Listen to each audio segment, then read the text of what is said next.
মাওলা আলী শেরে খোদা হায়দারে কারার তিনি কিভাবে হলেন? নবী করিম সাল্লাল্লাহু আলাইহি সাল্লাম যখন মক্কা বিজয় করলেন, মক্কা বিজয় করার পর যখন তিনি ইসলামের দাওয়াত দিতে শুরু করলেন, ঠিক সে সময় মক্কাবাসীরা নবী করিম সাল্লাল্লাহু আলাইহি সাল্লামের দাওয়াত অ্যাকসেপ্ট করছিল না। ইসলাম গ্রহণ করার জন্য কেউ মেনে নিচ্ছিল না। তারা বিভিন্ন ধরনের বিব্রতিকর কথা বলছিল এবং কটূক্তি করছিল। ঠিক সে সময় 9 বছরের বাচ্চা বলে উঠল, আমি আপনার সাথে ইসলামের দাওয়াত দিব।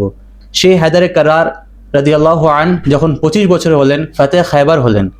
পৃথিবীর মধ্যে ইতিহাস সাক্ষী হয়ে থাকবে, মাওলা আলী রাদিয়াল্লাহু আন যখন জন্ম নিলেন, সেই জায়গাটা ছিল খানায় কাবা।